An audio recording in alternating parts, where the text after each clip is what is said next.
이 인류 원형 문화 역사관 그 문화원전 역사 경전이라고도 우리가 이제 실제 의미를 부여하는데, 환단고기의 출간 과정을 보면은 우선 환단고기의 저자를 보면 5분인데 이분들의 그 양력을 보면은 첫 번째 책 아주 간단한 삼성기상은 바로 수나라를 유학한 도승인데, 이분은 유불선을 회통한 분이야. 삼성기상을 읽을 때 왜 즐겁냐? 오한건국이 최고라 유일신이 제400역직천하사. 오한건국이라고 해놓고, 자, 인간에 대한 진리 정의를 해놓고 우리들의 삶의 목적은 행복한 나라, 광명의 나라를 건국하는 것이다. 건국을 우리들의 삶의 근본 주제로 선언을 하는 거야. 재밌는 건 뭐냐? 그 광명의 나라 환국은 어디서 왔냐? 그 환국의 국가 건설과 경영과 국가 존립의 영원한 목적은 뭐냐? 이 유일신이라는 거야. 서양의 오직 유자가 아니야. 있을 유자야. 유일신이 제400역지천하사. 신이 광명의 우주 하늘에 계셨다는 거야. 그 단락을 이렇게 읽어보면 그 한 단락에 유불선이 그냥 회통이 아니고 도통한 그 신법경께서 얘기하고 있다. 이분의 그 일화를 써놓은 그 불교 책을 보면은 이런 돗자리 깔아놓고 아라비안 나이트처럼 하늘을 날아다녀요. 자, 원동중이라는 분은 우리가 잘 알고 있는 세종의 아버지, 조선 왕조를 건국한 태종 이방원의 스승이야. 국가를 위해서 봉사를 해주시오. 너하고 얘기 안 한다고 보따리 싸가지고 자리를 옮겼어. 이렇게 올곧은 선비정신의 대명사. 이분이 삼성기 하를 썼어요. 배달국 환웅초랑 18분의 족보가 나와. 이건 놀라운 사건이에요. 그건 누가 조작을 할 수가 없는 거예요. 그리고 우리가 이제 이 행촌이암 고려 말 6 임금을 섬기신 수상을 했던 분, 이분의 집안이 아주 쟁쟁한 거예요. 여기 보면은 이분의 아우는 누구예요? 바로 삼성기 하승 태종의 스승인 원천석, 이 원동중, 바로 그분의 스승이야. 손자는 태종 이방원 아들 세종대왕의 스승이야. 그 이상의 지성이 어딨냐 이거. 태양과 같은 지성으로 만인지상 1인지하에 6 임금을 섬긴 행촌이암, 천하의 대문장과 천하의 명필 원나라 황제가 감탄을 했던 역사적 인물을, 이런 역사적 인물들을 우리가 생각을 해보지 않고 환단고기는 우에서 조작된 책이다. 이건 이런 역사적 인물들을 모독하는 것입니다. 그리고 이분이 이제 단군은 47분이다. 단군조선은 2096년 4년 부족한 2100년의 그 역사 통치 시간대가 있다. 근데 북부여사 완성한 지금 범장은 고려가 망할 때 산속에 들어가서 함께 불태워 죽었단 말이야. 물론 그 양반 자리 옮겨서 살았지만은 범장은 원동중, 원처석 이분하고 이제 아주 둘도 없는 친구예요. 그리고 화해사전이라는 책을 썼는데 그 내용을 보면은 이런 유학자들하고 그 언어 세계가 다릅니다. 그러니까 뭐 화해사전을 번역된 것도 있고 하니까 한번 보세요. 그다음에 환단고기에서 이제 태백일사 8책을 써서 우리가 이제 우주의 창세기, 삼신오제 본기, 환국에 대해서 따로 쓴 거야. 또 배달국에서 신시봉기로 따로 쓴 거야. 그다음에 단군은 사만으로 나눠 다스렸다. 사만관경목이라고 이런 별책이 따로 있는 거예요.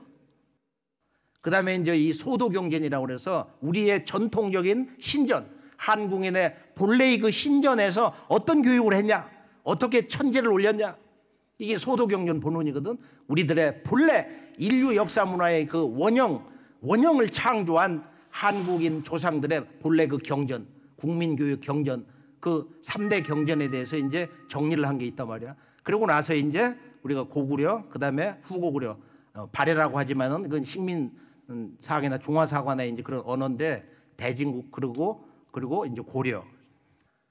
그러니까 우리 역사의 그 대의를, 우리 역사의 이제 대의를 이렇게 이제 바로잡아 주는데, 지금 우리가 위서론에서 보면 환단고기는 그 원래 그 원전이라는 거 초간본도 없고 79년도에 이제 교정본이 마무리돼 가지고 그 뒤에 이렇게 나온 것이다.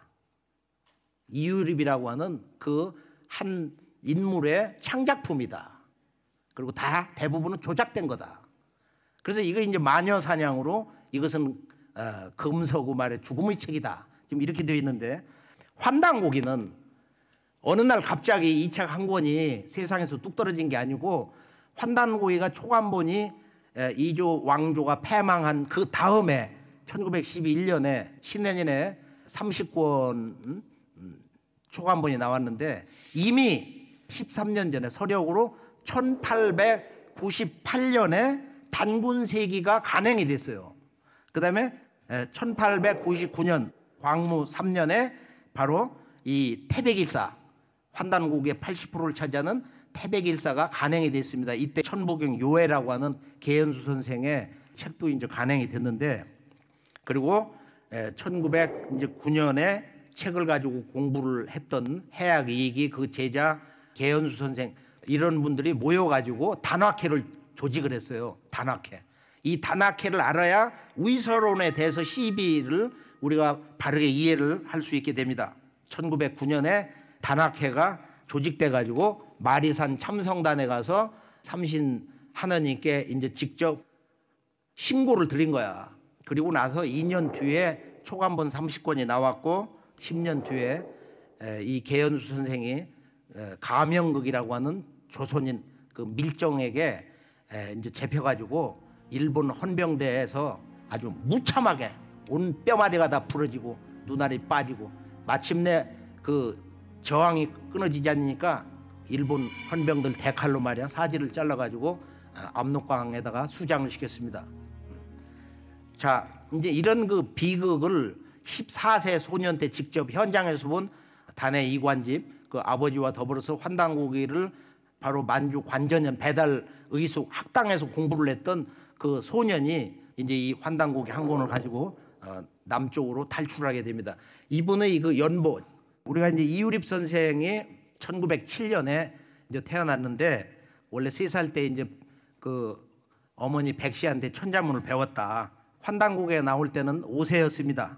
이제 아버지가 이제 6세 때 계현수 선생하고 그 이 광개토 대왕 여기서는 광개토 성능이라고 그랬는데 거기를 2차 이렇게 참배를 했어요. 이제 8세 때 1914년에 자기 아버지께서 이 천부경 직해라고 하는 책을 이렇게 쓰셨어요. 그리고 몇 년 뒤에 이제 책이 나오는데 자 이분이 이제 13세 때 만주로 이제 옮겨가지고 여기서 이제 배달의식 학당에서 아버지 따라서 역사 강론을 들어요. 환단고기를 배워 13세 때부터 환단고기를 암송하는 거야. 이 의식이 참 중요해요. 그리고 이제 14세 때 1920년에 조선 소년 독립단에 들어가서 단장이 되고 그리고 평안북도에 있는 천마산인데 소년 통신원이 돼가지고 그 암기술이 기술적으로 발달한 것은 통신원 역할을 했기 때문에 책 20권, 30권, 50권 쭉 얘기하면 그걸 다 외운다는 거야. 그거 한번 증언 들어보죠.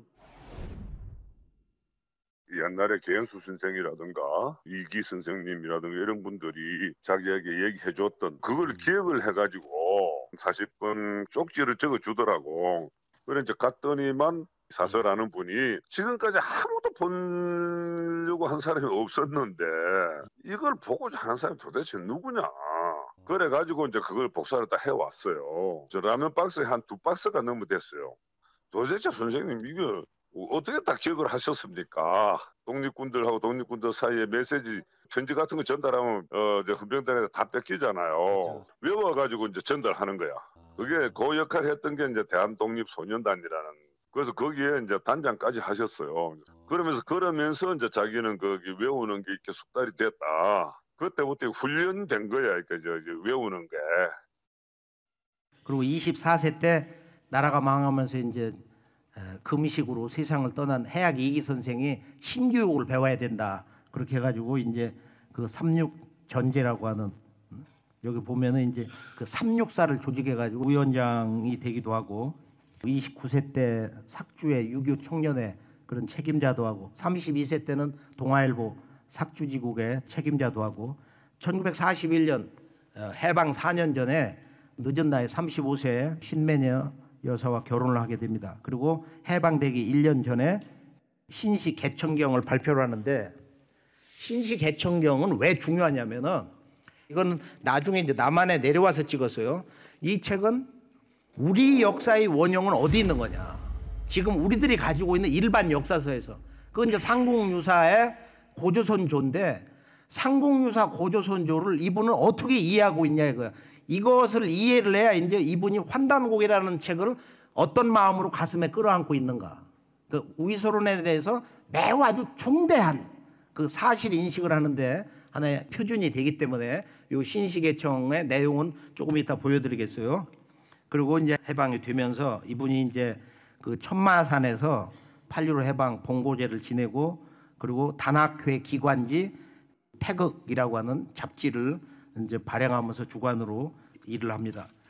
자, 그러고 나서 1948년에 도저히 북쪽에서는 그 사상 통제 때문에 살 수가 없어서 남쪽으로 가야겠다 결단을 내리고 그리고 나서 자기 아내는 그 어린 딸 3살짜리를 데리고 같은 고향 사람 조카 이서경이 그 아내와 아들 둘을 데리고 그렇게 해서 이제 이 양반들이 친족이 살고 있는 이 태전 쪽 청주에 왔는데 그 이서경은 누구냐면은 당대에 서울에서 뿐만 아니라 대한민국의 바로 명리학의 1인자야. 사주 척경을 쓴 인물. 아주 너무도 유명한 거야, 이 사람은.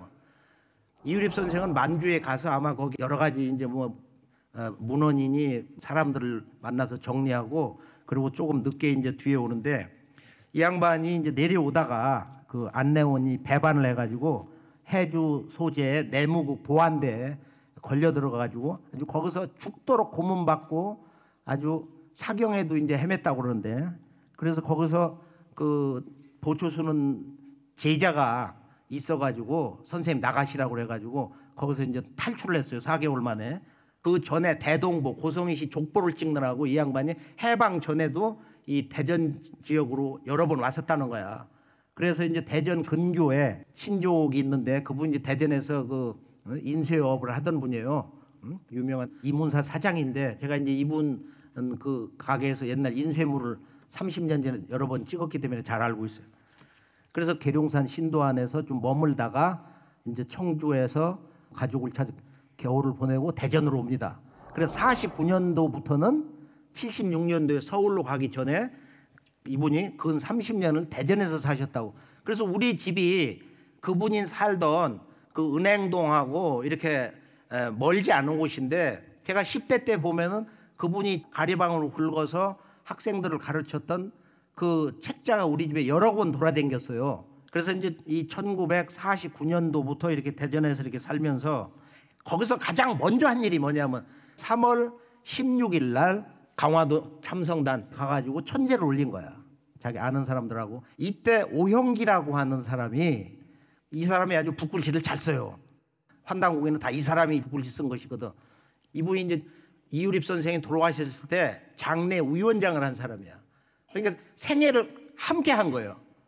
그래서 이 양반이 환단국이 그 정서를 이유립 선생님하고 이제 대화해서 허락을 받아가지고 이것을 3월 16일 날 그날부터 시작을 해가지고 5월 종료를 했다는 거야. 이게 이제 오영기 정서본인데 그러고 나서 정착지가 이제 대전 은행동 1층에서 살림하고 2층에 작은 다락방이 있어. 지금도 그 집이 그대로 보존되고 있는데요. 그 작은 다락방에다 이제 이렇게 책을 놓고 한쪽에다가 그 제자들 10대 소년들 고등학생들이 오면 그거 서너 명 갱신이 앉거든 쪼여가지고 그때 이제 공부를 했던 젊은이들 가운데 지금 나이가 이제 다 그 양반들이 60, 70이 됐는데 그분들을 내가 불러가지고 이분 이제 수석 제자인데 양종에는 명문 대전고등학교를 다녔는데 66년도에 친구들하고 가서 이제 그 문화에서 이렇게 배웠는데 이분 어머니가 이유립 선생의 아내하고 시장에서 같이 옆에서 앉아서 장사를 했어. 그래서 내 아들이 이렇게 똑똑한 놈이 있다 하니까 이유립 선생이 아내 얘기를 듣고 집에도 찾아갔다는 거야. 나한테 역사를 가르쳐주기 위해서 우리 선생님이 집에도 오셨다. 그러고 야 종현아 너 식민사학 배우지 말고 나한테 직접 우리 역사 진술을 배워라. 그래서 학교를 그만뒀어요. 이 양반이. 이 양종현과 몇 사람들을 내가 한번 직접 만나가지고 얘기도 이렇게 듣고 그랬는데, 그분 그 아내 되는 분이 지금 살아계시고 그 따님도 어머니를 모시고 있는데, 한번 이제 물어봤어요. 환단곡이라고 하는 책을 실제 이름을 들어봤냐? 그러니까 저 이제 따님은 자기는 10대 때 들었다. 그리고 언제냐면은 대개 그게 여고 한 2학년 때 들어본 것 같다. 아버지한테 환단곡이라는 책을 들은 기억이 있다고. 보니까 63년 4년 그때야. 그리고 2년 뒤에 양종현 선생이 이제 문화에 들어가서 이제 책을 직접 보면서 배웠다는 거야. 그 환단곡의 원전을. 환단곡에는 원전이 원래 없는 거다. 환단곡에는 79년도에 교정본이 끝나가지고 그 다음 뭐 80년도에 초에 나온 거다. 그래서 사료 가치가 없다. 이렇게 낙인을 찍어가지고 대한민국 대학교 역사과 사학과 학생들 물어보면은 그 책은 절대 봐서는 안 되는 책. 봐야 백해무익한 책. 전혀 관심이 없어요. 환단고기는 뭐 여러 가지 얘기가 있거든. 환단고기가 아니고 원래 그 양반이 남한에서 70년대 전후에 자기 저서에다 쓸 때는 환단휘기라고 했다. 환단휘기. 환단휘기는 내가 여기 2권이나 가지고 있는데, 여기 보면은 양종현 선생도 나한테 이걸 한 권을 기증한 게 있고, 이게 환단휘기야. 이것은 4권의 다른 책을 여기다 주석을 붙여 해석을 한 건데, 그래서 이제 양종현 선생한테 이제 여러 번 물어, 10번도 묻고 뭐 그건 10년 동안도 물어봐. 제가 답사할 때는 어떤 주제든지 10번 이상을 물어서 거기에서 진실이 느껴질 때 제가 그걸 사실로 이렇게 인용을 하거든요. 그걸 물어보면 이 양반이 뭐라고 하냐 한번 보죠. 뭐라고 하는가. 1966년도에 고등학교 1학년 때죠. 그때 선생님 처음 만나뵀습니다. 한화도 선생 사모님과 신명희 여사님과 제 어머니는 그 목축시장에 가서 장사를 하시는 분이라 잘 알고 계셨습니다. 그래가지고 한 번은 선생님께서 저를 만나보고 싶다고 청해가지고 제가 선생님을 만나 뵀습니다. 선생님 댁은 목축시장에 있는 1, 2층 격산 가옥이었는데 지금도 그 집이 남아 있습니다. 현재도. 그 집의 1층은 3평 정도 되는데 2층은 선생님이 서재를 쓰고 그 서재 이름이 하남당이었습니다. 1층에서 선생님이 앞에 앉으시고 처음에는 저 혼자 공부하다가 나중에는 이제 제가 선생님 말씀 배우는 게 아주 유익하고 좋아서 주위 친구들을 모아가지고 11명이 같이 공부하게 됐습니다. 모임 이름은 회일광자였습니다. 제가 처음에 환단고기를 본 건 1960년대 고등학교 1학년 때 선생님 댁에서 그 계율 선생이 목판 인쇄를 한 그걸 봤습니다. 책을 너무 소중하게 다뤄서 그 오랫동안 갖고 계시면서 책이 깨끗했습니다. 그 특징이 있습니다. 그 모양은 색깔도 비슷하고 엮은 것도 같은데 다만 환단곡이라고 이렇게 써 있습니다. 환단곡이. 당시 선생님께서는 책의 엮은 끈이 떨어져 가지고 그걸 하려고 애쓰시는 걸 보고서 제가 해드리겠습니다 하고서 그 책을 엮어드렸더니 선생님께서 매우 흡족해 하시면서 아주 좋아하셨습니다. 선생님께서 백내장을 앓고 계셔가지고 군산 일가인 공안과에 눈 치료하러 가 계시는 동안에 집주인이 집세가 5개월인가 이상이 밀렸다고 야반도주한 줄 알고 집기를 전부 팔면서 그 책도 다 갖다 팔아버렸습니다. 그 판 속에 환단고기가 들어있어가지고 선생님이 낙담하시는 그 모습을 옆에서 지켜보기가 민망할 정도였습니다. 환단고기를 잊어버리고 낙심하시고 계실 때 선생님이 저도 같이 그 걱정하니까 상관없다. 내 머릿속에 다 들어있으니까. 대전에서의 이 고난의 시절 약 30년 일주일씩 밥을 굶어가면서 10대 젊은이들에게 뭔가 민족 역사 광복에 불을 지피려고 했었던 이 노홍의 이 고독한 삶. 이제 여기서 뭔가 좀 서광 비춰가지고 이분이 이제 이 70세 때 1976년도 서울에 상계동으로 이사를 갔어요. 그러고서 이분이 이제 서울에서 그 역사 운동에 이제 많은 기회를 갖게 되고 참여도 하고 그런 조직 속에서 이제 함께 일도 하고 그랬는데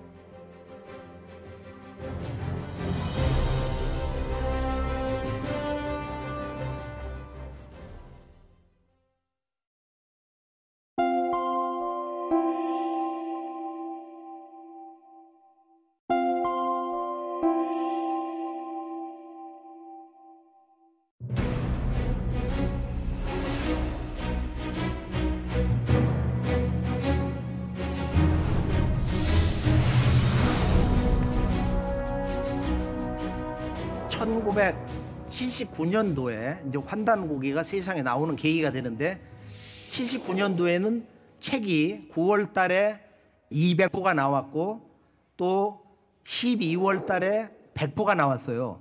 근데 이때 이제 중대한 사건이 생기는데 조병훈이라고 하는 25세밖에 안 된 이 젊은이가 자기가 이제 단단하게 대표란 이름을 넣어가지고 독단적으로 찍어버린 거야.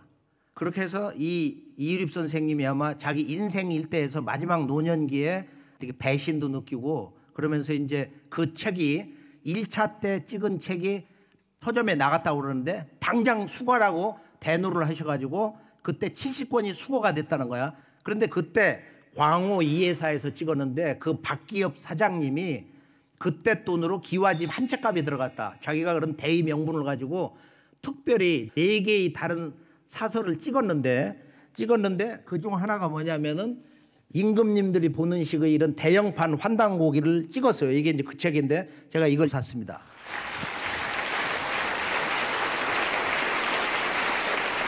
이게 이제 그때 79년도 9월 달에 이 특별판으로 100권이 나온 거야. 제가 79년도 1차본, 2차본 마지막 나온 배달 우유스폰을 다 가지고 있거든요. 그걸 가지고 직접 환단고기를 세세하게 본 적이 있어요.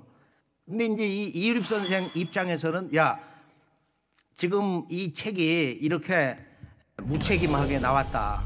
근데 이 양반이 대노한 것은 그 순교하신 계현수 선생이 평소에 이 책은 앞으로 세상에 크게 전할 때 꼭 오는 경신년 80년에 전해라. 그런데 1년 전에 이것을 찍어가지고 허락을 제대로 받아서 문제가 안 되는 건데 79년도에 서점에다 내버린 거야. 그래서 자기 선생님하고 어른들하고 그 약속이 스승을 무시하는 제자에 의해서 이게 깨졌다는 데 대해서 이제 그런 분노가 있었을 테고 이제 이것을 어떻게 마무리하냐면 이분은 그러면 최종판은 본래 만주 관전년에 있었던 배달 우이숙 학당 역사를 하면서 독립운동을 했던 그 본부 그 배달 우이숙 본으로 해가지고 1979년도 10월 3일로 이 양반이 날짜를 박아버린 거야. 원래는 이 책은 오정윤이라고 하는 제자 얘기는 79년도에 준비를 해가지고 이것을 1980년 10월 3일 날 이렇게 낸 거다. 그럼 여기에 이제 차이가 뭐냐면은 1980년 10월 3일 날 환단고기가 정식으로 하남당 이유립 선생에 의해서 인류 역사에 선포된 거 한국인 역사 문화 마당에 이렇게 선포가 된 건데 자존심이 상한 거야. 그러니까 그 전에 서점에 나갔던 그 책들을 어떤 명분도 주고 또 자기의 그 어떤 의도를 갖다가 상처를 치유하는 방편으로 79년도 10월 3일 날 그 책을 찍어낸 걸로 이분이 그렇게 날짜를 확정을 해버렸어. 그러나 실제 세상에 공개된 것은 배달의 수포는 이 경신년 스승님의 그 유훈을 따라서 1980년 10월 3일 개천절 날 세상에 나오게 된 것입니다. 이것이 이제 우리가 이 판본에 얽혀 있는 이제 사연인데요. 이게 전부 잘못돼 가지고 지금 일반적으로는 이제 이 환단고기를 공격하고 부정하는 입장에서는 신해년 1911년 30권 그 초간본이라는 게 원래 없는 거다. 그다음 오영기 1949년도 정서본도 그게 없는 거다. 그리고 79년도에 환단곡이라는 이름을 그때 정했고, 그리고 그때 이제 오착이 됐던 내용들 빼기도 하고 넣기도 한 이런 작업을 거쳐서 79년도 이제 80년도에서 이때 최종본이 이렇게 나온 거고, 79년도 판본도 없다고 이제 부정까지 한다는 이제 그런 얘기를 들었는데, 아무튼 우리가 이제 역사의 진실은 바로 이 책과 더불어서 함께 산 가족이라든지 제자라든지 이 책을 직접 찍어냈던 출판사 사장님, 주변 인물들의 증언은 이와 같습니다.